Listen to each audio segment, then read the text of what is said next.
La technologie détruit plus vite de l'emploi dans les activités d'hier qu'elle n'en crée dans les activités de demain. Posé par Keynes en 1933, ce constat est revenu au cœur des préoccupations alors que l'informatisation des activités économiques soulève des inquiétudes croissantes sur l'emploi. Les professeurs Fry et Osborne de l'Université d'Oxford ont notamment établi une méthode permettant d'évaluer le risque de substitution de l'humain par la machine pour plus de 700 professions. Elle dessine en creux ce que la machine ne sera pas en mesure de faire d'ici 2 décennies et les compétences nécessaires dans l'économie de demain. Première limite, l'incapacité de la machine à évoluer dans un environnement inhabituel, complexe, peu structuré.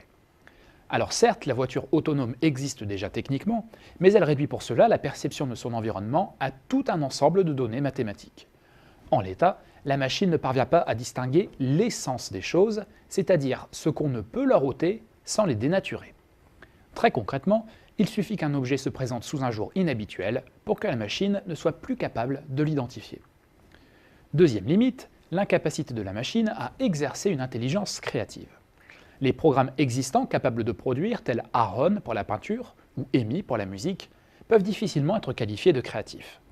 La difficulté à déterminer ce qu'est la créativité ou à la retranscrire par un langage de programmation, pour ne citer que 2 limites, font que la machine ne sait pour l'heure que reproduire sous une autre forme ce qu'elle a déjà appris. Troisième limite, l'incapacité de la machine à faire preuve d'intelligence relationnelle. Il est extrêmement difficile d'identifier et de faire apprendre à la machine ce qui est un comportement humain naturel.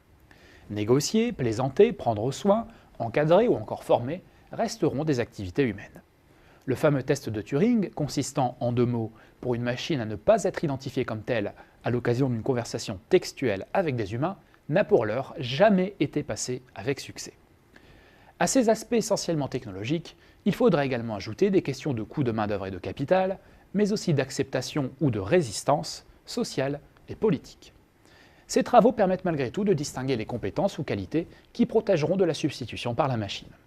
La créativité, la capacité à donner du sens, à maîtriser le temps long, à percevoir l'essence des choses ou encore l'empathie resteront des valeurs sûres. Reste pour nos sociétés à s'adapter à ces futures réalités pour que la transition d'une économie à une autre soit la moins brutale possible.